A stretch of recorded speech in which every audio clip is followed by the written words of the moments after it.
ሴትዮዋ ላይ የላት እንዴ? ሜላት፣ አንቺ ሜላት! ውይ ባዩሽ ጠራሽ? ምን ሆነሽ ነው? በጤናሽ ነው? ግን ምን ሆኛለሁ? ምንም አልሆንኩም። በቁብሽ እየቃዠሽ እኮ ነው። ምን አደረኩ? አንዴ ትስቂያለሽ፣ አንዴ ታኮርፊያለሽ። በእንቅልፍ ልብሽ መሆን አለበት። ወይ በእንቅልፍ ልብ! እንቅልፍ ከየት መጥቶ? እና እንቅልፍ ካልወሰድሽ ታዲያ ምን ሆነሽ ነው? ሰላምና ሀሴቴ በልጅነታቸው የሚያደርጉት ነገር ሁሉ ትዝ ብሎኝ እኮ ነው እንደዚህ መሆኑ። በዚህ ደረቅ ሌሊት እንዴ? እስቲ ሰዓቱን። ትዝታ መቼ ጊዜ ይመርጣል ብለሽ ነው? ኧረ ሜላት ተረጋጊ። እንዴ ስንት ሰዓት እንደሆነ ግን አውቀሻል? ስንትስ ቢሆን እኔ ምን አገባኝ ባዩሽ። እንደው አሁን ሲሆን አቅም ባገኘሁና ጨለማውን አባሬ በነጋልኝ። እሺ ከዛስ? ጨለማውን አባረሽ ከዛስ ለምን ትኛለሽ ባዩሽ?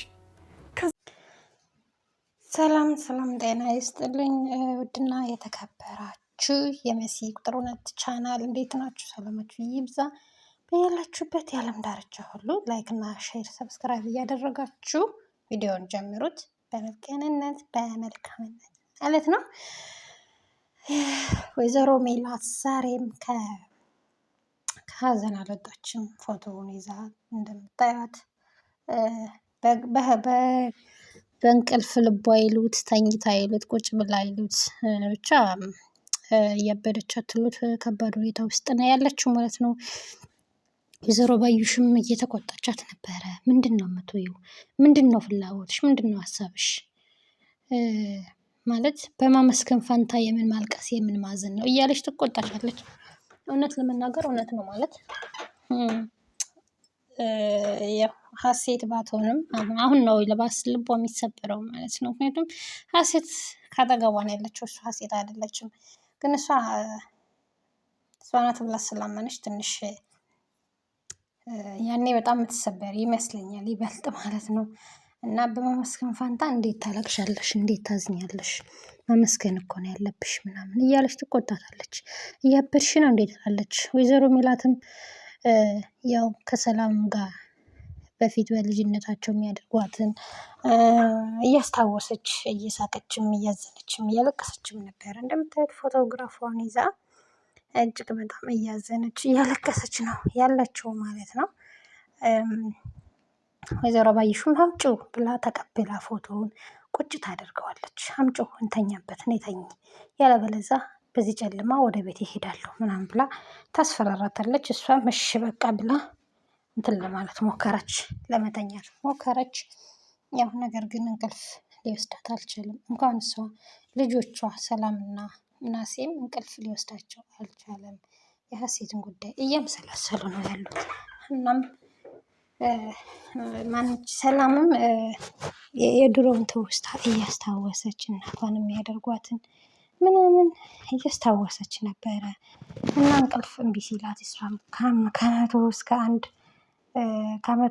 ወደታች እየቆጠረች ለመተኛት ብትሞክርም ነገር ግን እምቢ አላት እና እንደውም በቃ ትቀበጣጥራለች። አንተነህን ባገኘው የምናሴንም ጓደኛ ነበረ፣ እሱንም ባገኘው ስለ እሱ ላስብ እንዴ እያለች ታወራለች ብቻዋን። ሀና ግን እንዴት ምንድነው እንደዚህ ቆንጆ የሆነችው እያለ በቃ የምታወራው ሁሉ አታውቅም። እንቅልፍም እምቢ ስላላት ማለት ነው። እና ምናሴም በጎን እንቅልፍ የሚባል አልወስደው ብሎ ሶፋ ላይ ነው ያለው ማለት ነው። ሶፋ ላይ ተኛ፣ እንቅልፍ አልወስደው አለ። የሀሴት ጉዳይ እጅግ በጣም አሳስቧቸውና ወጥሯቸው ይገኛል። ወጥሯቸው ነው ያለ ማለት ነው። እና እናትየዋም ስላዘነች ምናምን ሰላምም በጣም እንትን ውስጥ ስትንከራተት ውላ ነው የመጣችው ማለት ነው። ስቱዲዮ ሄዳ ነበረ ሀሴትን ፍለጋ።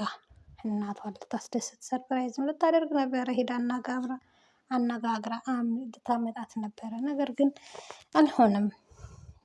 ከስቱዲዮም ሌላ ቦታ ነው ተባለች። ስቱዲዮም ሄዳ አሁን ወጥተዋል ምናምን ብሎ ዘበኛው እንዳባረራት ምናምን ትነግረዋለች ለምናሴ። ምናሴም በቃ ዝም ብለሽ ደከምሽ አይደለ በቃ እንሞክራለን ነገር ምናምን ይላታል። ግን ሀሴት ካጠገባቸው ናት። ሀሴት ምን የምትመስል ልጅ ሆነ እንጂ ፎቶ ሆነ እንጂ ሀሴት ካጠገባቸው እንደሆነች እንዴት እንንገራቸው ማለት ነው። ሀሴት ካጠገባቸው ነው ያለች። ሀና ሀሴት ማለት ሀና ናት።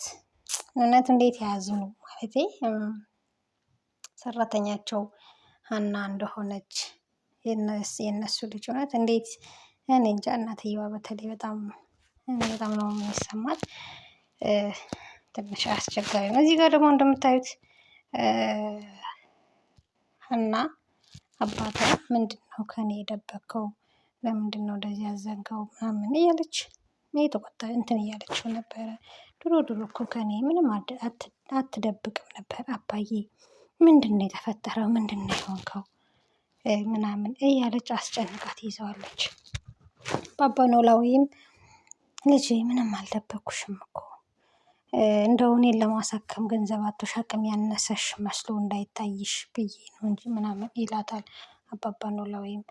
ሀናም አባዬ እኔ እኮ ጠንካራ ልጅ ነኝ፣ ደካማ እኮ አይደለሁም። ያንተ ልጅ አይደለሁም እንዴት? ለምን እንደዚህ ትለኛለህ? እኔ እኮ ያንተ ልጅ ነኝ፣ እኔ እኮ ጠንካራ ነኝ እያለች እየተቆጣቻቸው ነበረ አባባ ኖላዊን። አባባ ኖላዊ ግን ያው የልጁ እንደዚህ መጨናነቅ ማዘንም ትንሽ አስከፍቶታል።